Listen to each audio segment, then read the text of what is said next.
Ես շատ սիրում եմ, երբ որ ինձ չնախատեսած հարցեր եք տալիս։ Ուսանողների համար կարիերան սկսելու ամենալավ կետերից մեկը կամ որոշումներից մեկը agency-ում աշխատելն է։ Քանի որ հարցնում ես հենց որտեղից սերը առաջացավ, ես կասեմ սիրուց։ Սենց կոմենտ հա թողել, ասելա արդեն վիդեոն տալուց հետո բա կարող ենք երգը փոխել։ Մենք ունենք, ուզում եմ բացառությունով ասեմ, բայց մենք ունենք սիրելի, այսպես ասած, երկրներում հետ աշխատում ենք, որոնց հետ շատ հեշտ է։ Վիդեո մարքեթինգը ինչպես է գալիս կպնում այդ մեծ puzzle-ին։ Դու չպետք է մի վիդեոյի մեջ փորձես ամեն ինչ ունենալ։ Փոքր տեսալվակը եւ ֆիլմը իրար հետ շատ համընկնում են։ Նոր հիմա տրենդ կա, չէ, փորձում են արագ AI սովորեն, դրանից հետո մի հատ AI դասընթաց պատրաստեն։ Վախը AI-ի պատճառով աշխատանքը կորցնելու իրականում ինքը այս պահին միֆ է իմ կարծիքով։ Դի մտածես այդպես, ինչպես Gen-Z-ն է մտածում։ Ամենակարևորը after party-ներն են event-ի ժամանակ, քան event-ը։ Այցեքարտերով այսպես գալիս եմ ես, հետո գնա ու գտի այդ մարդկանց։ Դա այնքան հետաքրքիր պահ է, երբ որ դու ուսանող ես եղել, օրինակ քո կապը եղել է որպես ուսանող, ու հետո որպես գործընկեր։ Ինձ ֆրանսիական համալսարանը սովորեցրել է սովորել։ Արդյոք կարողանում եք դուք գնալ նոր տարի անել ընտանիքի անդամների հետ, թե չէ։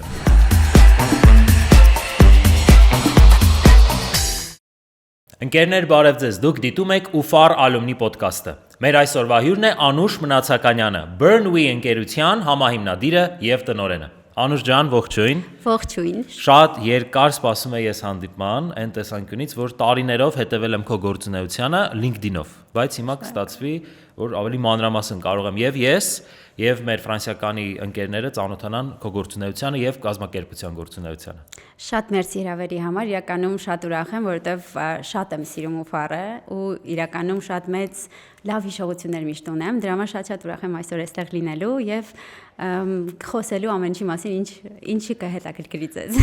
Թեմաների ցանկը շատ մեծ է, դրա համար անցնենք ամենագլխավոր հարցին։ Իհարկե կխոսենք, թե ինչպես է ընդունվել ֆրանսիական համալսարան եւ այլն, մի քիչ սյուժետային փոփոխություն կանենք։ Որտեղից առաջացավ սերը դեպի մարքեթինգ եւ հենց վիդեո մարքեթինգի ուղղվածություն։ Քանի որ հարցնում ես հենց որտեղից սերը առաջացավ, ես կասեմ սիրուց, որովհետև իրականում իմ կապը վիդեո մարքեթինգի հետ եկել է նրանից, որ իմ ներկայիս ամուսինը եւ այդ ընթացքում իրականում իմ ընկերը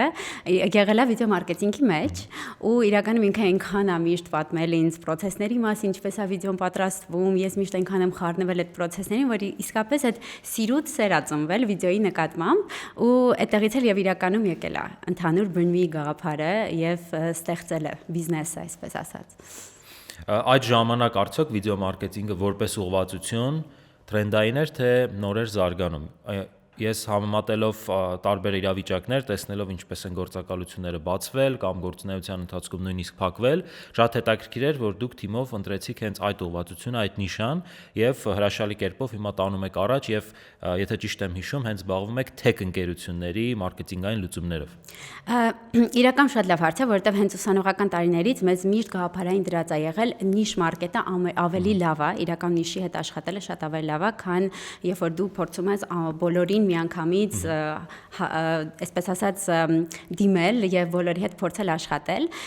Իրականում ինչի ընտրեցինք վիդեո մարքեթինգ շատ հետաքրքիր գաղափարախոսություն ունի։ Այդ ընթացքում իսկապես շատ նոր էր տրենդ զարգանում վիդեո մարքեթինգի, նույնիսկ տերմինոլոգիան նոր էր, բավականին սկսել էին նույնիսկ տրեյնինգներ անել, ինչի վիդեո մարքեթինգ եւ մենք տեսնում ենք լիքը production ընկերություններ, այսինքն production ստուդիոներ կային, որոնք որ հիմնականում TV commercial-ներով էին զբաղվում, բայց digital ոլորտը, այսպես ասած, շատ ուժեղ զարգանում էր։ Մենք հասկացանք, որ մենք պետքա փոխենք լրիվ ոլորտը եւ գնանք վիդեո մարքեթինգ ուղղվածությամբ եւ շեշտը դնենք միայն այսպես ասած դիջիտալ վիդեոների վրա, այսինքն մենք TV commercial-ների վրա ընդհանրապես չենք կենտրոնացել, այլ ավելի գովազդային, բայց հենց on-line հարթակի համանախատեսված տեսահոլովակների վրա ենք շեշտը դրել։ Այդպես առաջացավ վիդեո մարքեթինգի տերմինոլոգիան, հենց վիդեո մարքեթինգ էջենսին, որովհետեւ մենք հիմնեցինք ստրատեգիան եւ implementation, այսինքն իրար փորձեցինք կապել այդ երկուսը եւ ոչ թե ուղղակի դառնալ agency, որտեղ մարդիկ կարող են գալ, ասել մենք ունենք այսպես գաղափար, խնդրում եմ իրեն պատրաստեք։ Մենք ուզում էինք, որ մենք ինքներս ուղղորդենք եւ բացատրենք, թե ինչպես իրեն կարող են տեսահոլովակը ճիշտ ընտրել, որտեղ շատ գաղափարային հիմք կա, թե ինչ տեսահոլովակ դու ընտրես, որ ինքը տանի քո ճիշտ նպատակներին։ Այդպես հենց վիդեո մարքեթինգի ուղղվածություն ստեղծեցինք, ինչու ընտրեցինք tech որովհետև հենց իմ համահիմնադիրը աշխատում էր tech ընկերություններում եւ իր ամբողջ փորձը այնտեղ էր։ Մենք հասկացանք, որ եթե մենք ընտրենք ուղղվածություն, որի մեջ մենք լավ մասնագիտացած ենք, մեր արդյունքը շատ ավելի լավը կլինի, ու արդյունքում եթե tech-ը երբևէ ցույցանա վիդեո, ինքը գալու է այն էջենսի, ով որ մասնագիտացված է այդ հարցում։ Արդեն իսկ tech ընկերությունների հետ աշխատել, այսինքն նիշայի առաջին նիշան, որ ընտրեցիք, դա ծառայության տեսակն էր, երկրորդ նիշան, որը համադրեցիք, կազմակերպության տեսակն էր, որը օգտվելու էր ծառայություններից։ Իրապես մենք որոշեցինք, որ պետք է լինենք նիշ, այսինքն մարդիկ իմանան, մենք իսկապես իրան գալիս են մեր մոտ հենց միայն դրա համար։ Քանի որ նախկինում ես էլ agency-ում աշխատել եմ, կարող եմ ասել, որ ուսանողների համար կարիերան սկսելու ամենալավ կետերից մեկը կամ որոշումներից մեկը agency-ում աշխատելն է, որովհետև տեսնում ես տարբեր աշխատանքներ, ծանոթանում ես նոր կազմակերպությունների հետ եւ սովորաբար թիմերը ավելի փոքր են լինում, ինչը նշանակում է, որ տնկերական տրամադրվածության շնորհիվ կարողանում ես գործերը հետաքրքիր անել։ Բայց նաև այս հարցը չենք նշել, իդեպ նախորդ չենք քննարկել, բայց ունեմ հետեւյալ կարծիքը, որ շատ agency-ներ կանգնում են բիզնես մոդելի խնդրի առաջ, կամ մի կարծրատիպ, կամ նույնիսկ եւ իրականություն, որ ինչ որ կետ է գալիս, որ agency-ն չես կարող ավելի մեծացնել ու scale անել, շատ հետաքրքիր է հենց Burnway տեսանկյունից հասկանալ ինչպես է այդ հարցին լուծում տվել։ Իրականում շատ լավ հարց է ու հենց վերջերս է մեզ մոտ լիքը, այսպես ասած, ռազմավարության փոփոխություններ եղել։ Իրականում երբ որ դու նոր ես սկսում, սա ուզում ես փորձել անես մեկ տեղում, այսինքն բոլորին համատեղել in-house ու փորձել ամեն ինչը scale անել, հա, աճացնել, բայց ինքը շատ դժվար է agency-ի համար։ Ոչ թե վաճառքների տեսանկյունից, այսինքն հաճախորդների խնդիր չես ունենում, այլ ավելի շատ թիմի ու ծավալի ղեկավարման։ Այս բանին մի հատ շատ հետաքրքիր մոտեցում մեզ մոտ եկավ, մոտավորապես վերջին երևի տարի ու կեսն ենք սկսել անել։ Մենք հիմնեցինք community, մեր ոլորտային, այսինքն motion graphic designer-ների մեծ community ունենք այս պահին ամբողջ աշխարհում։ Մոտ 450-ից ավել community member-ներ ունենք, որոնց մենք անընդհատ սովորեցնում ենք եւ engage ենք անում այն մակարդակի վրա, որը որ իրենց համար կարա նաեւ նպաստի իրենց գործունեության համար։ Բայց իրենք նաեւ հանդիսանում են այս բանին մեր համար պոտենցիալ, այսպես ասած, team member-ներ, այսպես կարող եմ ասել։ Ու իրենց հետ համագործակցություն ոչ թե ամբողջովին դիտարկում ենք միայն in-house team-ի տարբերակով, այլ նաեւ կոնտրակտորների, իրենք անցնում են սերտիֆիկացիա մեզ մոտ ու դրանից հետո մենք կարողանում ենք իրար հետ համագործակցենք, եթե ունենք սպეციფიկ ինչ-որ task-եր, որոնք մեզ կթողնեն, որ մենք շատ արագ ավելի scale լինենք։ Այս մոտեցումը շատ փոխեց, բայց երբ որ դու նոր ես սկսում, դու ամեն ինչը այդպես չես պատկերացնում, այսինքն այստեղ շատ ադապտացիայի ինձ թվում է հարց կա, որ որպես ղեկավար դու պետք է կարողանաս ադապտանալ եւ շուկային, եւ ընդհանուր զարգացմանն ու process-ներին։ Իսկ կան համընդհանուր ինչ-որ տարբերություններ աշխատանքային մոտեցումների հայկական ընկերությունների հետ, ում հետ դուք ակտիվ տարիներով համագործակցել եք, եւ նաեւ արտասահմանյան ընկերությունների հետ։ Շատ մեծ են, ամեն երկրի հետ, ամեն նացիոնալի, այսինքն մշակույթի հետ շատ տարբեր է։ Ժամանակի ընթացքում մեզ մոտ ինչ է ստացվում, որ մենք սկսում ենք առանձնացնել, օրինակ, ինչ որ մշակույթի մարդկանց հետ աշխատանքը սկսում է տարբերվել մյուս մշակույթի մարդկանց աշխատանքին։ Դու ուղղակի սկսում ես ադապտանել, հասկանալ, օրինակ, եթե իրանք ճապոնացի են, իրանք նախատեսում են այս աշխատելավարձը, եթե իրանք ամերիկացի են, իրանք այսպես են։ Մենք ունենք ուզում եմ բացառությունով ասեմ, բայց մենք ունենք սիրելի, այսպես ասած, երկրներում հետ աշխատում ենք, որոնց հետ շատ հեշտ է, եւ ունենք, որ գիտենք, որ իրենց հետ բարդ է, բայց միևնույնն է նախընտրում ենք այդ մարտահրավերը մեզ համար վերցնել, բայց շատ տարբեր է, բայց այդ տարբերությունը քեզ սկսում է շատ ոգևորել աշխատանքային միջավայրում, որտեղ դու սկսում ես ուսումնասիրել իրանց, սկսում ես հասկանալ, թե ամեն մեկը իրանից ինչպես է նախասիրում ինչ որ բաներ, բայց կան, որ շատ բարդ են։ Օրինակ, հիմնականում չեմ սիրում ասել, բայց կան երկրներ, որոնք իրենք սիրում են micromanage անել քեզ, այսինքն իրանք քեզ եւ վստահում են եւ ուզում են, որ իրանց ուզածով լինի, մենք նախընտրում ենք, որ մի քիչ խուսափենք այդ ամեն ինչից, որովհետեւ երբ վստահում են, դու իրականում ավելի շատ սեր ես դնում դրա մեջ։ Ինչ եք ասում ձեր վիդեոմոնտաժ անող մասնագետին, երբ օրինակ գործընկերը սենց կոմենտ հա թողել, ասել է արդեն վիդեոն տալուց հետո բա կարող ենք երգը փոխել։ Այդ իմ ամենասիրած հարցն է։ Մենք երգը միշտ ընտրում ենք նախապես, ու դա գաղափար կա։ Կան որ չեն անում այդպես։ Օրինակ տեսալոկ պատրաստում են, վերջում երգը դնում են։ Ինչ ենք մենք երգը միշտ նախապես ընտրում, որտեվ ես միշտ ասում եմ, երբ որ դու կարճ ինչ-որ բան ես պատրաստում, պետքա համահունչ լինի շատ երաժշտությունը վիդեոյի հետ։ Այսինքն պետքա լինի օրինակ voice-over music-ի հետ արդեն միքսած, դրա հիման վրա ամեն բիտը հաշվի առնելով դու տեսալվակն ես պատրաստում։ Մենք դա նախապես իրական բոլորին զգուշացնում ենք, որ իրանք հետո իրականում չասեն այդ փոփոխության մասին։ Ինչը կարող են մեկնաբանել, ինչը չարժի որ մեկնաբանեն։ Միակ տարբերակ, որ մենք երբեք չենք share անում մեր հաճախորդների հետ ու չենք անում, դա մյուզիկն է, որովհետև մեզ համար շատ կարևոր է մյուզիկը մենք ընտրենք, մենք ավելի լավ ենք պատկերացնում, թե ինչ երաժշտություն ու մի հատ գաղափար կա ինչի, որովհետև մեր co-founder-ը ու նաև production head-ը ինքը ունեցել է DJ-ի ոնց որ փորձ։ Ինքը լրիվ գիտի իրականում որ ինչի այդ միքսի, որը լավ կլինի ու դրա համար մի քիչ ընդհանուր տեսալվակի խնդիր կառաջանա, եթե դու իրական երաժշտություն փոխես վերջում։ Եվ այ հիմա արդեն վերադառնալով համալսարան, ինչպես կայացվեց այդ որոշումը ֆրանսիական համալսարանում սովորելու, ֆակուլտետի ընտրությունը եւ արդյոք այդ առարկաները հիմա այնուամենայնիվ օգտագործվում են մասնագիտական ոլորտում։ Ես իրականում որոշել եմ ֆրանսիական ընդունվել շատ վաղուց, այսինքն դեռ դպրոցի տարիներից, որովհետև որ նոր էր համալսարանը սկսում, շատ ուժեղ sense խոսակցություններ էր գնում, եւ ես գիտեի, որ ես ուզում եմ ֆրանսիական ընդունեմ։ Ինձ մոտ չկար նույնիսկ այլ ընտրանքային տարբերակ, ես չեմ էլ մտածել ընդհանրապես, նույնիսկ չեմ էլ պարապել ոչ մի պետական քննությունների համար,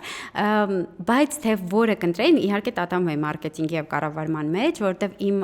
մայրիկը ավելի շատ առևտրաբան ա եղել, այսինքն մարքեթինգի ուղղվածությամբ, իսկ հայրիկս ավելի ֆինանսական ուղղվածությամբ ու ես երկուսին էլ իրականում այսպես գնում էի,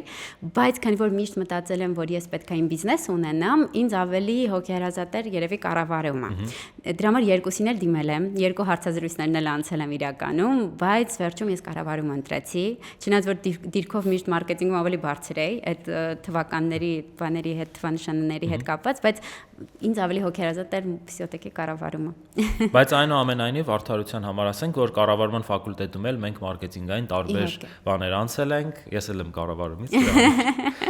ու դա էլ կարծում եմ թույլ է տվել հետագայում հաշվի առնել բոլոր այդ մանրուքները, որոնք որ միգուցե ինչ որ աշխատակիցների համար մանրուքներ լինեն, բայց գումար վճարող գործընկերների համար շատ կարևոր են։ Կային ինչ որ առարկաներ, որ հենց ուսումնառության ընթացքում դու զգացիր, որ շատ ավելի հեշտ է քեզ մոտ ստացվում, կարծում եմ դա էլ կարևոր ցուցանիշ է եւ հետագայում արդեն կարողացար այդ ուղղվածությունները զարգացնել։ Ես միշտ նկատել եմ, որ ինձ մոտ բանակցություններն է շատ հեշտ ստացվում, այսինքն ես սիրում եմ այդ կոմունիկացիան մարդկանց հետ, ինձ համար ավելի հաճելի է արտաքին շփումը, օրինակ միշտ բանավոր կերպով ավելի լավ եմ ինչ-որ մի բան իմ գիտելիքը կարողացել արտահայտել, քան գրավոր կերպով։ Դրա համար իրական երևի այն ուղղվածություն ընտրեցի, որտեղ իմ դերը խոսակցականով շատ ավելի մեծ կլինի կյանքում, քան եթե ես պետք է օրինակ նստեմ հաշվապահության հետ կապված խորանամ կամ ավելի փորձեմ ֆինանսական ինչ-որ բաներ անել։ Երևի նաև ինձ շատ դուր էր գալիս այն առարկաները, որոնք ավելի կրեատիվ էին, ու դա էլ տանում է իրականում երևի անձի հետ էլ ավելի շատ կախված, թե դու ինչպիսին ես, բացի նայես, թե ինչա քեզ նաև ինչա քո մոտ լավ ստացվում։ Շատ լավ առարկաներ ու շատ լավ իրական դասախոսներ ենք ունեցել, կան եղել են նույնիսկ դասախոսներ, ովքեր ում առարկան ես կարող այդքան լավ չեմ իմացել, բայց իրենց որպես դասախոս շատ եմ հարգել ու շատ եմ մինչ օրս ես պարզում եմ, որ կան դեռ մեր բոլոր դասախոսներին շատ է ուրախացնում ու տենց հիշողություններն էլ համասարանի հետ միայն կարիքի միայն լավն են այս բայդրությամբ։ Ես բոլոր խոսքերի տակ նույնպես համաձայն եմ եւ ստորագրում։ Եվ մասնագիտական տեսանկյունից ունենք ընդհանուր մարքեթինգային ռազմավարությունը, այ հենց վիդեո մարքեթինգը ինչպես է գալիս կպնում այդ մեծ փազլին, եթե փորձենք մեր ուսանողներին ներկայացնել ընդհանրապես վիդեո մարքեթինգի մասին միգուցե պատկերացումներ ունենան կամ չունենան, որ կարողանան հստակ տեսնել եւ միգուցե իրենց գործիքակազմում արդեն իսկ սկսեն ավելի ակտիվ ուսումնասիրել կամ օգտագործել։ Վիդեո մարքեթինգը ես միշտ ասում եմ, որ հենց ընդհանուր մարքեթինգի մաս է։ Դու չես կարող ուղղակի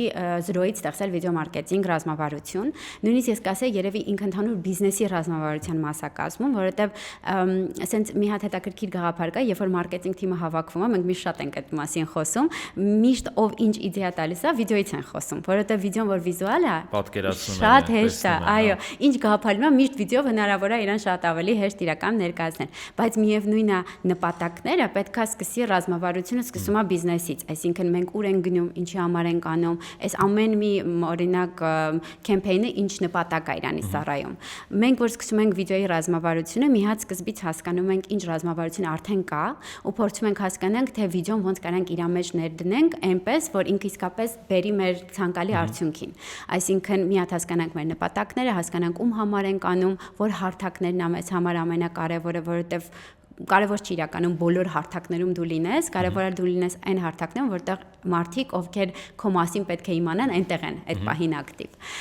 Ու մի հատ շատ կարևոր ռազմավարության մեջ կետ կա, որ դու չպետք է մի վիդեոյի մեջ փորձես ամեն ինչ ունենալ, որովհետև դա սկսում է վիդեոն անիմաստ սարքել, այսինքն պետք է այդ մի վիդեոն մի ուղղվածություն ունենա ու մի վերջաբան ունենա, որ մարդու համար շատ հեշտ ու հասանելի լինի։ Նույն ֆիլմի նման է իրականում։ Ինձ թվում է փոքր տեսալվակը եւ ֆիլմը իրար հետ շատ համընկնում են, այսինքն ամենասկզբից մինչև վերջ նույն գաղափարախոսությունը տանելը։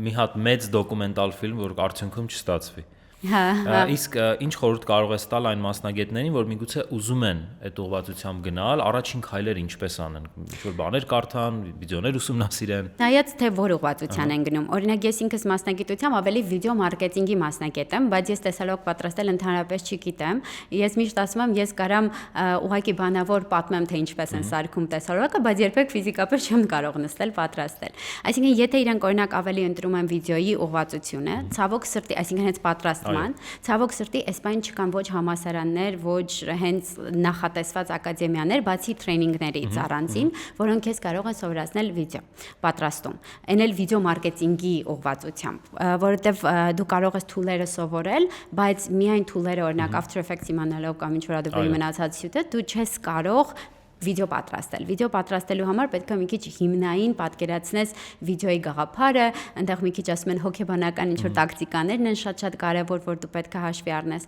Դրա համար այդ ուղղվածության մեջ ես շատ-շատ ուսումնասիրություններ կանեի, այս բան ամենամեծ հարթակը դա YouTube-ով, այսինքն ոդքասթների միջոցով, ովքեր խոսում են վիդեոյից, tutorial-ները, որ սովորեցնում են հենց վիդեոյի պատրաստում, ոչ թե օրինակ, ինչպես օրինակ tool օգտագործել։ Այսինքն այդ ամեն ինչի ինձ թվում է ամենամեծ ինքնաուսուցում ուսումն է մեր ոլորտի մեջ շատ-շատ կարևոր եւ իհարկե ամենահեշտ տարբերակը իրականում սկսել այն էջենսիներից, ովքեր արդեն զբաղվում են, այսինքն դու մտնես այն աշխարհ, ովքեր քեզ միանգամից կսովորեցնեն մտածել վիդեո պատրաստելու մասին։ Եվ ինչպես են արդյունքը ստանում, ինչպես են արդյունքը վաճառում, էլի եւս մեկ կարևոր կետ, թե ինչու կարիերայի ամենասկզբում գնալ էջենսիում աշխատել։ Ես տեսնում եմ, որ վիդեոյի աշխարհը, նույնիսկ մարքեթինգը մի կողմ, եթե կարողանանք դնել, մեծ փոփոխությունների միջով է անցնում։ Կարծում եմ առաջի փոփոխություններից մեկը այն էր, որ ֆորմատը 16:9-ից հակառակ դարձավ արդեն։ Երկրորդն էլ իհարկե արհեստական բանականության դարաշրջանն է։ Քո կարծիքով ինչպես է շարունակելու փոխվել այդ ոլորտը, որովհետև նույն վիդեոյի տեսանկյունից շատ մասնագետներ արդեն կարծես ավելի արագ ինչ-որ գործեր անեն եւ վաղ կա, որ գործը կարող է նույնիսկ կորցնել։ Հա։ Եթե մի քիչ գաղափարին ընդհանուր ասեմ, վախը AI-ի պատճառով աշխատանքը կորցնելու իրականում ինքը այս պահին միֆ է իմ կարծիքով, որովհետեւ եթե դու իսկապես որպես մասնագետ կայացած ես, դու օգտագործելու ես AI-ը որպես գործիք եւ ոչ թե AI-ը քեզ փոխարինելու է։ AI-ը փոխարինում է շատ միանման, միատոն աշխատանքի միայն process, այսինքն այն ինչ որ ավելի սկսում է օգնականի կարգավիճակը, այսինքն միայն դժվարությունը ոլորտ մտնելն է այս պահին։ Եվ իմ կարծիքով ուղղակի հենց ուսանողների համար էլ է դա շատ մեծ դժվարություն, ոլորտը, որովհետև դու այն ինչ որ պետք է 0-ից այն ժամանակ սկսեիր, հիմա լիքը բան AI-ը կարողանում է իրականացնել, այսինքն դու մի քիչ ավել պետք է չարչարվես ոլորտ մտնելու համար։ Իսկ ինչ վերաբերում է ընդհանուր առաջի հարցը կարծես թե մի քիչ ոլորտային փոփոխությունները։ Հա, ոլորտային փոփոխությունների հետ կապված։ Իրականում իմ կարծիքով այս պահին բավականին մեծ փոփոխություն է եղել, նույնիսկ եթե մի քիչ հետ գնամ, մի քիչ մինչև AI-ի ստեղծվելը, այն ժամանակ էլ հնարավոր չէր օրինակ մեկ տեսալվակ ունենալ եւ փորձել այդ մեկ տեսալվակով ընդհանուր բոլոր կայքերով տարածվել, հա։ Մենք ինչ էինք անում, միշտ մի տեսալվակը repurpose էինք անում տարբեր հարթակների համար։ Նույն այդ vertical ֆորմատը ստեղծելը կամ short teaser-ներ ստեղծելը ինչ որ բանի համար, դրանք շատ-շատ օգնում էին, նպաստում էին ընդհանուր ռազմավարությանը։ Իսկ AI-ի մուտքը մեզ համար շատ բան փոխեց այն տեսանկյունից, որ մենք սկսեց հեշտանալ մեր աշխատանքը։ Ես միշտ ասում եմ, ինքը մեզ շատ ավելի օգնել է, քան վնասել է։ Այսինքն, եթե այն ժամանակ ունեինք մենք թուլեր ու լիքը բան անում ենք մանուալ տարբերակով, այս պահին լիքը բան AI-ը մեզ շատ արագացնում է մեր process-ը, այսինքն օգնում է շատ ավելի հեշտ ինչ-որ բան ստանալ, նույն օրինակ կոլաժ անիմացիաների շարք ունենք, առաջ դու պետքա փորձեիր գտնել ամեն մի օրինակ նկարը, դու հիմա կարող ես նկարը generate անել ու միանգամից օգտագործել քո ուզած դիրքով, քո ուզած տարբերակով, այսինքն ինքը մոտավորապես ստացվում է 2 շաբաթվա աշխատանք, օրինակ կարող է սարքել 1 շաբաթվա աշխատանք։ Դրա համար ես AI-ի մուտքը միայն ոգևորում եմ, շատ ուրախանում եմ, ու եթե դու իսկապես մասնագետ ես, ով հասկանում է, ինչպես այն կիրառի, երբեք AI չի կարա քեզ փոխարինի։ Իսկ մրցակցության տեսանկյունից արդյոք չի լինի իրավիճակ, որ օրինակ կազմակերպությունները ու այս մեկնաբանությունը շատ դիտարկելի է բոլոր ստեղծարար ծառայությունների համար, որ գործընկեր կազմակերպությունը ուղղակի կվերցնի AI կօգտագործի եւ կարիք չի լինի այդ ամբողջ production-ի ցիկլը իրականացնել։ Նորից եմ ասում, սա դիտարկելի է բոլոր ստեղծարար ծառայությունների համար։ Ասեմ ինչ նախնդիրը, AI-ը կարա լիքը բան անի, նույնիսկ սկրիպտ գրի այս պայդրությամբ, բայց եթե դու մասնագետ չես, դու իրան չես կարա ուղղորդես։ Այսինքն մրցակիցները, եթե իսկապես նույն մակարդակի են իշ դուք նույն բանը կստանաք, կամ մի քիչ տարբերություններով։ Նույն ձևի ոնց որ օրինակ նույն tool-ը, օրինակ After Effects-ը ինչ որ մի մասնագետ կարա վերցնի, չստանա, մյուսը կարա վերցնի, ստանա։ Այսինքն, այստեղ էլի մասնագիտական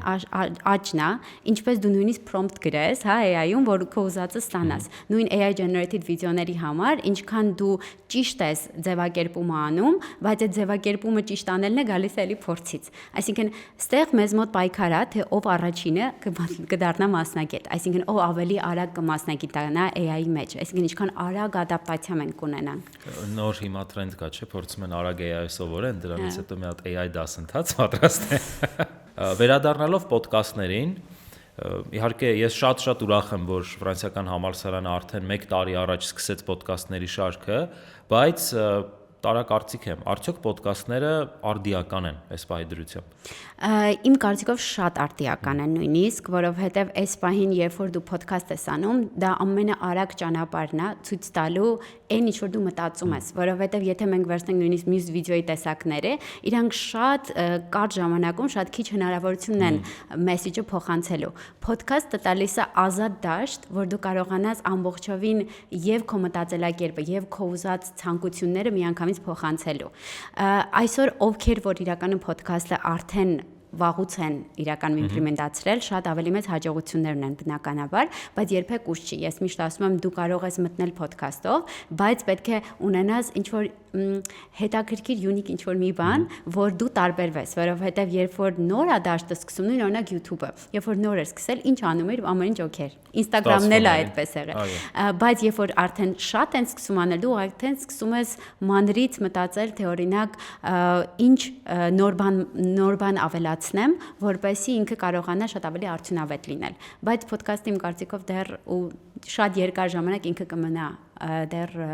բավականին կարևոր դերում։ Իսկ մասնագիտորեն ինչպես են վերցնում օրինակ այդ մեծ ոդկասթը ու դրանից հետո փոքր մասերի բաժանում։ Միգուցե կոնկրետ կարողանաք խորհուրդ տալ հենց մեր UFAR alumni ոդկասթին։ Հա, ես մեծ սիրով իրականում։ Նախ դուք արդեն ճիշտ եք անում, որ թիզերներ եք առանձնացնում իմ կարծիքով, որովհետև նախապես թիզերներով ներգրավելը ու տարբեր իդեաներ տալը, թե ինչ է լինելու ոդկասթում, մարդկանց ամենահետաքրքիրն է սարքում։ Ոչ մեկ միանգամից չի մտնում ու հետաքրքրվում ամբողջ ոդկասթը լսելու։ Իրենց Եվ ինձ էլ նույնիսկ, երբ որ ես նայում եմ օրինակ LinkedIn-ով կամ Instagram-ով ինչ-որ կարճ հատված, ես հետաքրքրում եմ ինձ, ես սկսում եմ երկարը արդեն ուսումնասիրել, այսինքն թիզերը ինքը ամենաառաջնային ու ամենահետաքրքիր բանն է մատուցում։ Եվ նաև մի հատ հետաքրքիր էս վերջերս է սկսվել, որ ոչ թե օրինակ անում են վիդեոյի տեսքով թիզերներ, այլ նկարների տեսքով մեսեջներ են անում, այսինքն նկարների սկրինշոթերի հիման վրա մեսեջներ են փոխանցում կարուսելի տեսքով, ինքը շատ հետաքրքիր ու հեշտ է լսելը, որովհետև մեկ-մեկ դու կարող օրինակ սկրոլ անելու չես ուզում վիդեո միացնես, ձայն լսես, բայց նկարներով քեզ մեսիջները հետաքրքրեց, դու արդեն իրան սեյվ ես անում ու ասում ես լավ, օքեյ, ես գնամ ընդհանուր ոդքասթը լսեմ։ Իսկ արդյոք հնարավոր է իրավիճակ, որ ոդքասթները զարգանալով ապագայում դառնան առանձին վիդեո շոուեր։ Ես այդ տենդենսը կարծես տեսնում եմ ավելի միջազգային հարթակներում, որ մարդիկ sense մեծ production-ով շոու են անում, teaser-ն են ցույց տալիս, sense ներքևը վազող տողով տեքստեր ա գնում, բայց այնուամենայնիվ իրենք սկսել էին ոդքասթից։ Մի քիչ այստեղ գիտեք ինչն է հարցը։ Մենք պետքա մի քիչ տարբերակենք, թե ոդքասթը ինչ է։ Մի քիչ ինքը շեղում էլ ա ունեցել ինչ որ պահի, որովհետև այսօր կարող է ինչ որ ուղղակի հարցազրույցներ ոդքասթ համարեն։ Ես ոդքասթ ինքը համարում եմ անկեղծ զրույցը, երբ որ դուք կարող ա պարզ նստեք ու ուղղակի ժամերով զրուցեք։ Այդ իմ համար իսկական ոդքասթն է, երբ որ դու չես մտածում, չես նախապատրաստում, թե ինչ ես խոսելու նույնիսկ, որովհետև այդ ժամանակ շատ ավելի լավ մտքեր ա գալիս։ Օրինակ դամար ես շատ սիրում եմ, երբ որ ինձ չնախատեսած հարցեր եք տալիս, որովհետև ուրիշ ձև եմ ես այդ հարցերին պատասխանում, միշտ ավելի անկեղծ է ստացվում։ Իմ կարծիքով չգիտեմ, կարող է տեսած լինեք, շատ հայտնի ոդքասթ կա Իլոն Մասկի հետ, երբ որ իրանք ուղղակի ինչ որ առարկայում ու խոսում են ժամերով։ Դա իմ կարծիքով ամենահետաքրքիր ոդքասթն է, ու ասեմ ինչու, որտեղ մարդիկ սիրում են լսել story, մարդիկ սիրում են մտնել ուրիշ կյանքի ու ուսումնասիրություններ անել, իրենց հետաքրքիր է դա դառնում, բայց երբ որ դու փորձում ես ուղղակի ինչ որ պատրաստի, ինչ որ մեսեջ փոխանցել, մարդիկ դրանք ավելի գովազդի են, ոնց որ մտածում են թե դա գովազդ է։ Արդեն դառնում է հարցազրույց կամ գովազդ կամ հարցազրույց։ Այո, դրա համար իմ կարծիքով փոթեհարցկի այն ամենահիմք ամենակարևորը չկորցնելն է, թե իրական ինքը ինչի համար է նախատեսված եղել։ Մյուս անգամ այնուամենայնիվ այդ բաներով sense մեծ ականջակալներով կլինենք, ավելի sense։ Դա իրական on-line հարթակում են ավելի շատ անում, ինձ թվում է ականջակալներով, որտեղ on-line ոդքասթների համար, որտեղ այստեղ իմաստել այս պահի դրությամբ չկա ինձ թվում է, բայց այդքան ինչքան ինձ թվում է ականջակալը չէ, ինչքան այդ զրույցի անմիջական, որ դուք իրար հետ կարողանաք այդ անմիջականի մեջ մտնեք։ Ես գիտեմ, որ նաև հնարավորություն ա եղել համագործակցելու ֆրանսիականի հետ։ Ինչպես էր այդ փոփոխությունը ուսանողական տարիներից դեպի համագործակցություն ու արդեն մասնագիտական կապ կառույցի հետ։ Ես իրականում շատ ուրախացա, երբ որ ինձ Ուֆարից գրեցին ու ասացին, այն ժամանակ իրանք ռիբրենդ էին լինում, Ուֆարը ամբողջովին, ու ինձ ասացին, որ ռիբրենդինգ վիդեո են ուզում։ Ես շատ ողջորվել եմ այնքան, որ ես եմ ամբողջովին ընթացքը կազմակերպել, ինձ հետաքրքիր էր, ու այդ միջոցառման համար շատ կարճ ժամանակ ունեինք, այսինքն շատ արագ պետք է մտածեինք, ինչ պատրաստենք, արագ ու միանգամից, որ ինքը պատրաստել լինի արդեն ներկայացման։ Հիշում եմ, որ ես առաջի անգամ իրականում ավարտելուց հետո հետ վերադարձա արդեն միջոցառմանը ու երբ որ նստած էի ընդհանուր սրահում ու մեր տեսալովակն է իրականում այդ պահին գնում, ես չեմ կարող իրական բացատրեմ, բայց դա այնքան հետաքրքիր պահ է, երբ որ դու ուսանող ես եղել, օրինակ քո կապը եղել է որպես ուսանող ու հետո որպես գործընկեր։ Դու իրականում ուրիշ զգացողություններ ունես, որ ասում ես, հետաքրքիր է, երբեք չէի մտածի, որ ես պետք է հետ վերադառնամ համասարան, արդեն որպես գործընկեր։ Ինքը ինձ թվում է ամենաուժեղ հաջողության աղբյուրներից մեկն է այդ պահին։ Այդ նախագիծը ավելի բարդ էր իրականացնել, վերջում երգը փոխեցին, թե չէ։ Չէ, վստահել են։ Շատ լավ, իսկ ինչ ես գիտեմ, որ կազմակերպությունում նաև ունեք շատ աշխատակիցներ ֆրանսիական համալսարանից, ընդհանրապես նոր կադրեր ներգրավելու տեսանկյունից, ինչին եք դուք ուշադրություն դարձնում, թիմակիցների հետ միասին ինչին եք ուշադրություն դարձնում, եւ արդեն իսկ ուսանողները նոր աշխատատեղ դիմելուց ինչպես կարող են ավելի գրագետ ներկայանալ։ Agency-ների համատեքստը։ Հա, ավելի agency-ների։ Նայած ինչ հաստիքի են գալիս, եթե իրանք սկսնակ հաստիքի են, այսինքն նոր պետք է ինչ-որ աշխատանքի մեջ մտնեն, ես շատ նայում եմ համասարանական կրթությանը, այսինքն իրական բավական մեծ տեղ եմ տալիս հենց ֆրանսիական համասարանի եւ նաեւ ամերիկյան համասարանի ուսանողներին, որտեղ վստահ եմ, որ իրանք իսկապես արդեն ինչ-որ բան սովորած են գալիս։ Եթե նույնիսկ փորձ չունեն, վստահացնում եմ, մի հատ ասենց հետաքրքիր գաղափար կա, ես ասում եմ ինձ ֆրանսիական համասարանը սովորեցրել է սովորել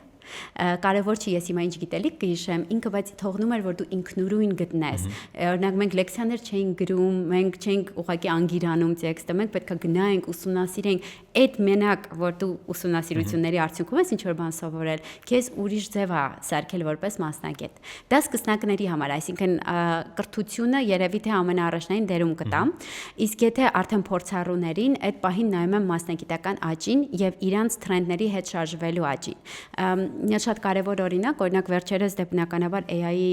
search-ի հիման վրա փոխվեց ընդհանուր SEO-ն, դարձավ ավելի GEO։ Այսինքն եթե ես SEO մասնագետ եմ ուզում փորձեմ ընդունել, ես նայել եմ ինքը արդեն GEO skill-երով է գալիս, թե օրինակ դեռ SEO-ի skill-երով է փորձում ինչ որ բանի հասնելու։ Այդ հապավումը ինչպես է Բանը բացվում։ search engine optimization-ը ավելի դառել է generative engine optimization։ Generative engine optimization։ Կան գործակալություններ, որ հենց այդ ուղղվածությամբ աշխատում են։ Արդեն հա, ու դա շատ լավ է իրականում, չնայած որ ոլորտը ինքը դեռ շատ նոր է, ու նույնիսկ իրենց հետ որ խոսում ես, ասում ես արդյունքի կամ ինչ որ բանի մասին, միշտ ասում են, որ դեռ ոչ մեկ ոչ մի բան չգիտի, բնական է, բայց արդեն ինչ որ բաներ գտել են, թե ինչպես կարելի է AI-ի մեջ էլ մտնել, այս բանը մենք բրնվինել ենք, շատ փորձում, որովհետև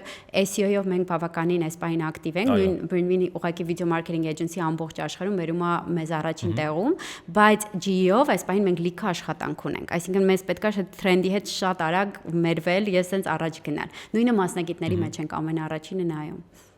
Կարծես առաջ ավելի հեշտ լիներ, որովհետև եթե Google-ներ իրենք մի հատ մեծ ռելիզ էին անում, բոլորը խոսում էին, վայ ալգորիթմը փոխվել է եւ այլն, բայց հիմա իրավիճակը արդեն չենք կարողանում նույնիսկ ֆիքսել ալգորիթմը փոխվեց թե չէ։ Ամեն ինչն է փոխվել, երևի մի քիչ Generation Z-ի հետ կապված է դա, այսինքն առաջ մենք keyword-ով էինք ինչ-որ բան փնտրում, ես ասում եմ video marketing agency, այդ keyword-ով փնտրում եք։ Հիմա prompt-ով եմ փնտրում, այսինքն ես ուզում եմ լավագույն տեսալվակը իմ ստարտափի համար օրինակ։ Այսինքն դու պետքա փոխես լրիվ քո կոնտենտը, որը համապատասխանի նոր prompt-ին ու նոր մտածելակերպին։ Պիտի մտածես այնպես, ինչպես Gen Z-ն է մտածում իրականում։ Ես քահի դրույթ։ Prompt են գրում կամ հարցի ֆորմատով, այսինքն նույնիսկ իրենց մտածելու ուղղվածության պատճառով տեխնոլոգիան արդեն այլ կերպ է օգտագործվում։ Նույնիսկ գիտեք ավելի շատ ոնց են search-ը տալիս, ավելի ես ուզում եմ այսպես ինձ զգալ, այսինքն արդյունքն են search տալիս, դու պետք է մտածես ինչպես անել, որ իրանց արդյունքին համապատասխան արդեն գա քո տեսալով։ Մենք մի խնդիր ունենք հրաշալի շրջանավարտներ, որոնք ապրում են Հայաստանում, եւ ունենք հրաշալի շրջանավարտներ, որ չեն ապրում Հայաստանում ու նկարահանումներ պլանավորելը շատ բարդ է լինում։ Այո։ Եթե չեմ սխալվում, հենց քո դեպքն էլ է այդպես, դու երկար ժամանակ ապրել ես Հայաստանում, հիմա բնակվում ես Իսպանիայում։ Ինչ կարող ես նշել այդ երկրների տարբերությունների մասին։ Բավականին մեծ է, ավելի շատ մտածելակերպի տարբերությունները։ Մենք Հայաստանում իրականում շատ կենտրոնացած ենք աշխատանքի վրա, Իսպանիայում շատ կենտրոնացած են իրենց հանգստի վրա, ու դա գալիս է նույնիսկ նրանից, որ օրինակ աշխատանքային շուկան Իսպանիայում ամեն շաբաթ համարյա իրանք ունեն տոն օրեր, ու իրանք սիրում են անընդհատ միայն հանգստանան, իրանք շատ ֆիքսված է իրականում իրանք աշխատանքային ժամանակը։ Նույնիսկ ստեղծարար ոլորտ։ Հա, բոլոր ոլորտներում։ Եթե իրանք 5 լրացավ, իրանք օրինակ երբեք էլ չեն աշխատում բոլոր ոլորտներում։ Հայաստանում այդպես չի։ Հայաստանում ես նկատել եմ, որ այնքան շատ է ձգտումը, որ դու իրականում անընդհատ ուզում ես իր մեջ լինես, զարգանաս, աճես։ Չէ, այնտեղ էլ կա, ես չեմ բացառում իրականում, բայց ավելի տենդենցիային եմ տարբերություններ շատ զգացել, այսինքն մտածելակերպի տարբերություններ կա։ Բայց Իսպանիայում կրեատիվը շատ է զարգացած։ Իրանք շատ լուրջ ֆիլմերի նույն արտադրություն ունեն, նույն մեր էջենսիները այնտեղ շատ զարգացած են, ու դա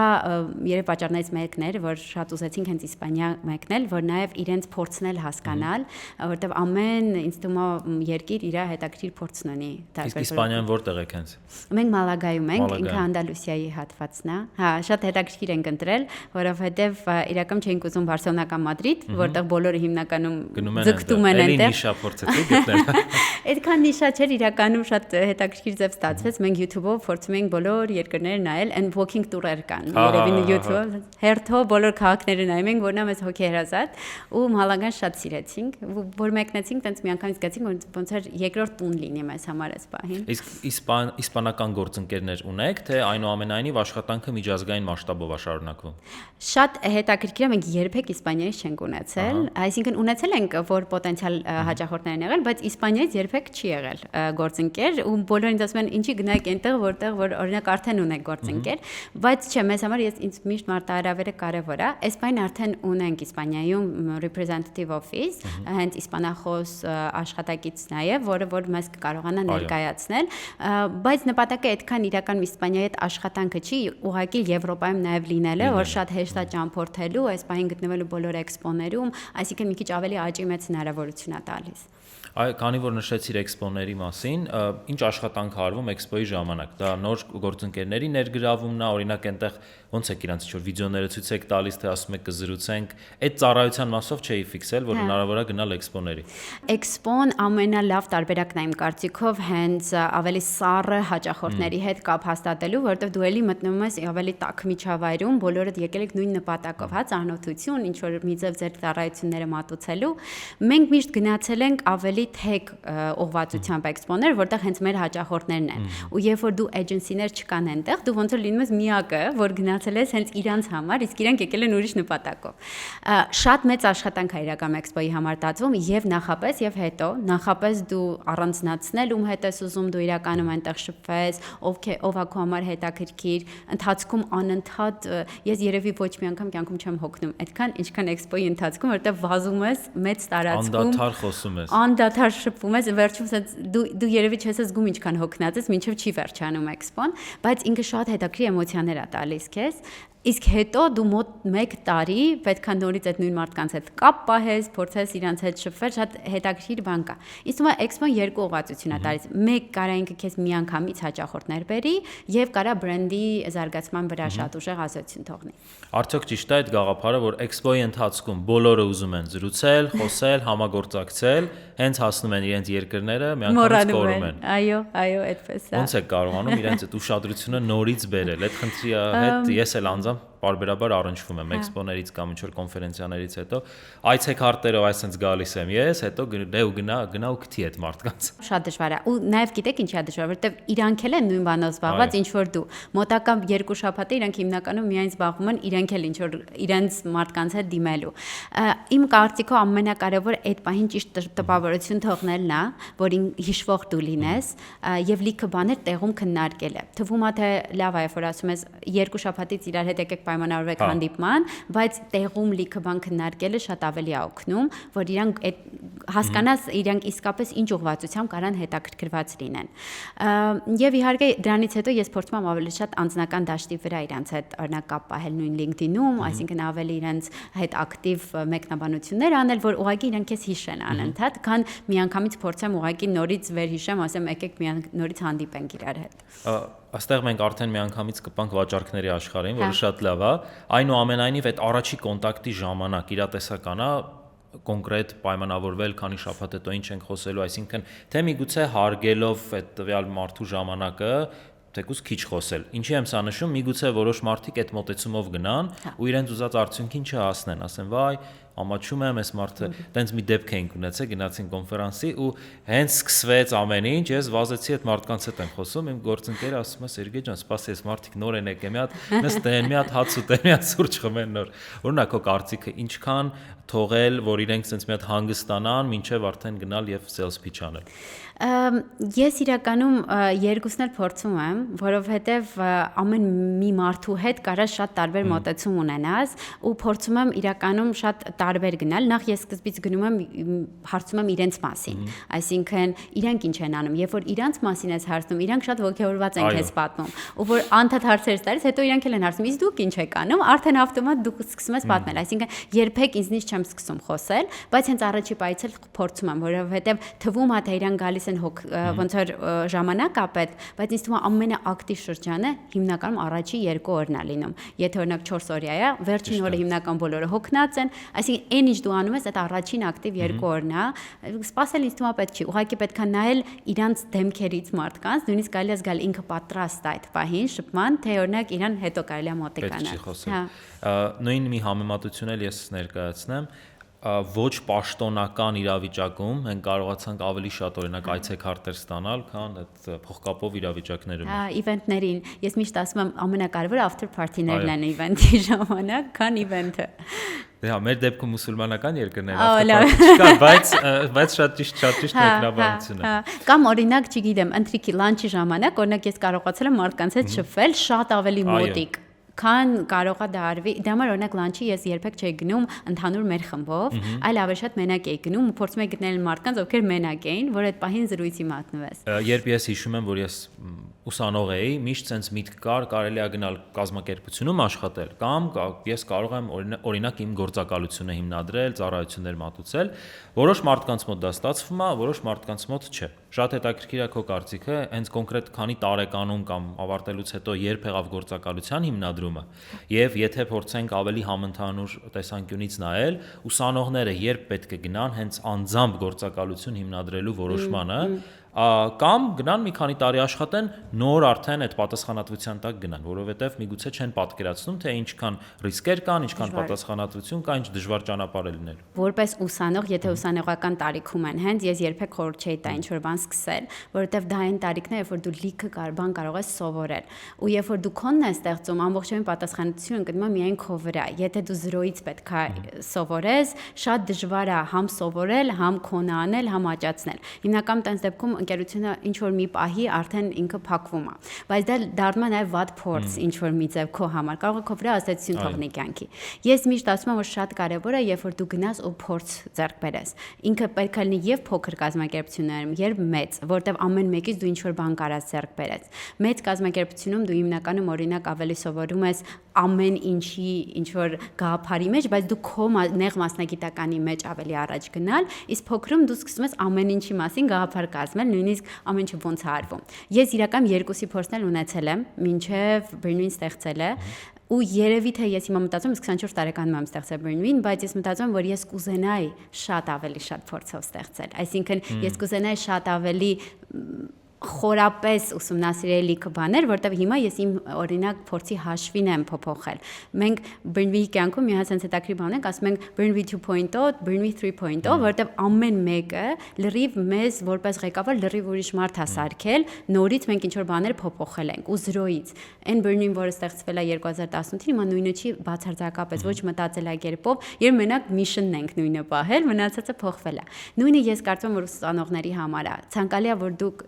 իրանք իսկապես գնան, ուսումնասիրեն, սովորեն եւ սկսեն ստեղծել մենակ երբ որ իրանք իսկապես զգան, որ իրանք պատրաստ են։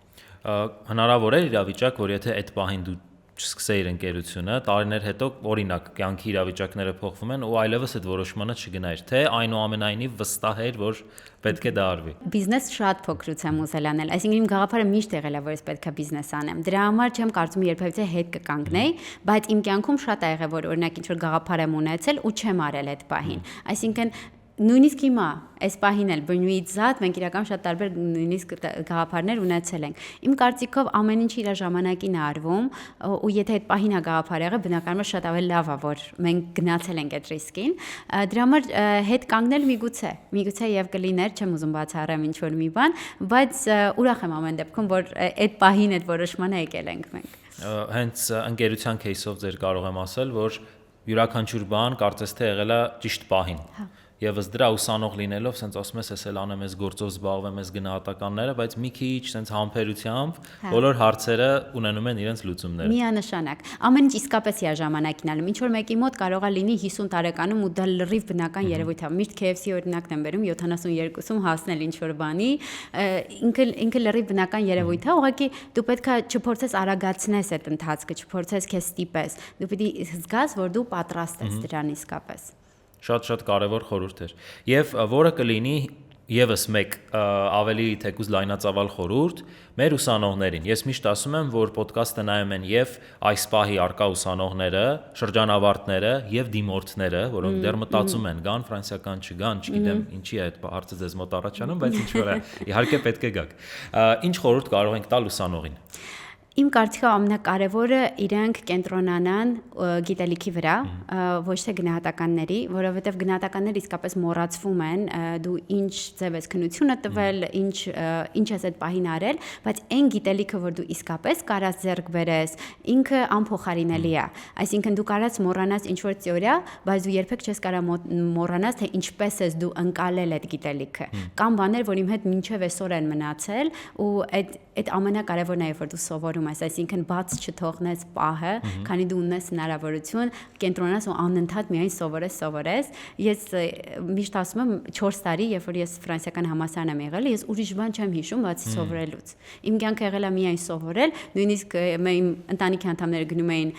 ձմռանը հանգստանալու, ես տանը մենակով մնում էի պատրաստում էի քննություններին։ Այսինքն միգուցե այդ 4 տարին լրիվ նվիրվել է գիտելիքին, բայց իսկապես ինքը արդյունք է տալիս։ Ես նույնպես հիշեցի այդ որ նոր տարի մենք չէինք անում, չգիտեմ, ես հիմա չգիտեմ ինչպես է, կարող եք միգուցե մեկնաբանություններով նշել, որ կուրսում արդյոք կարողանում եք դուք գնալ նոր տարի անել ընտանիքի անդամների հետ, թե չէ։ Մեր դեպքում 4-րդ կուրսից նոր կարծես թե հնարավոր էր, մինչև այդ անհնար էր։ Հենց քննաշրջանի հետ համընկնում էր։ Այո, միշտ ամսի 8-ին էր հիմնական ոնց որ լինում հունվարի 8-ին, եթե հունվարի 8-ին բնականաբար սաղ ծմեր նոր տարվան դու պետքա պատրաստվեր։ Դե հա, քանի որ արդեն վերջի մի քանի տարվա ընթացքում հանգստյան օրերներ են քչացել են, ըստ դրա ավելի շուտ է սկսվել։ Ու ես իրապես չգիտեմ ուրիշ համալսարաններում ոնց է, բայց մեր մոտ 10 քննություն տալ 2 շաբաթում, դա շատ խիստ, նույնիսկ քննություն ա եղել 2 քննություն 1 օրում էինք տալիս, դա իրականում շատ խիստ ու ստրեսային իրավիճակ է, երբ որ դու այդ ստրեսը անցնում ես, կյանքում էլ ոչ մի ստրես չկա, որ քեզ կարա այդ ձև իրականում խնդիր ստեղծի։ Ստացվում է, որ այդ ստրեսը հետագայում արդեն բարձրացնում է ուսանողի եւ պոտենցիալ աշխատողի ստրեսակայունությունը աշխատավայրում։ Այո, ես դրա համար, երբ որ ես օրինակ կազմակերպություն հիմնեցի, ու մենք 24/7 աշխատում էինք զարգացման վրա, դա իմ համար լրիվ բնական երևույթ էր։ Ես գիտեի, որ դա նորմալ է, ես արդեն ունեի դրա փորձը։ Ինձ համար արդեն դա ստրեսային չէր ընդհանրապես։ Այդտեղ իհարկե չեմ ուզի համեմատություն իրականացնել այլ կառույցների հետ, բայց ես էլ տեսնում եմ, որ այնուամենայնիվ աշխատավայրում հնարավոր է հանդիպել ինչ-որ գործընկերների, որ ստրեսի տակ կարծես թե իրենք sense կորցնում են իրենց, կամ միանգամից կենտրոնանում են։ Երկու մոտեցումներն էլ այնուամենայնիվ դիտարկել են։ Հա, եւ multitasking գաղափարը ֆրանսիականում երևի առաջնային հիմքում է։ Դու կարաս միաժամանակ մտածես ժամը 9-ին մի հատ քննության վրա, երկրորդը 2-ին ուրիշ, այսինքն դու կարողանում ես արագ քողեղը զարգացած աշխատում է, դա միանշանակ տենց բաները շատ հետագա կյանքի վրա ազդեցություն թողնում։ Միգուցե հենց այդ պատճառով էլ մենք ունենք քոպես եւ մեր մյուս շրջանավարտների պես հրաշալի մասնագետներ եւ վերջին կետը ինչ ապագա է պատկերացնում գործակալության մասին։ Հենց Burnby-ի հետ կապված շատ մեծ նպատակներ ունենք այս պայդրությամբ։ Ես միշտ ասում եմ, ես ուզում եմ, որ աշխարհում, երբ որ ինչ-որ մեկը ուզում է ստեղծի տեսալովակ, թեք շուկայում, ինքը պետք է ասի Burnby։ Ուրիշ տարբերակ չկա։ Ու վերջից մի հատ հետաքրքիր բան ասեմ շատ արագ, որ AI-ով, ChatGPT-ով search էինք տալիս, ինչ որ տեսալովակ, ասեց ուզում ես Burnby style-ով լինի։ Ես չեմ կարող բացատրեմ ինչ էի զգում, որտեղ հետո նույնիսկ հարցեցինք ինչ է Burnby style-ը, ու ինքը մեր style-ը բացատրեց։ Ես sense այն proud mother հետաքրքիր զգացողությունն է, երևի այդ ամենակարևորն է, որ դու հասկանում ես, որ դու ոչ թե ուղղակի ստեղծում ես կազմակերպություն, որ ծառայություն է մատուցում, այլ դու դառնում ես industry thought leader։ Այդ երևի իմ ամենամեծ նպատակն է։ Կարծում եմ դա արդեն իսկ ստացվել է, բայց ակտիվ քայլերով նույնիսկ գնում է առաջ։ Անուշ ջան, շնորհակալ եմ այս տեղեկատվական, բացահայտող եւ լավ զրույցի համար։ Ես նույնպես շատ շնորհակալ եմ։ Ընկերներ, դուք դիտում եք UFAR Alumni Podcast-ը, մեր այսօրվա հյուրն էր Անուշ Մնացականյանը, Burnby կազմակերպության համահիմնադիրը եւ տնօրենը։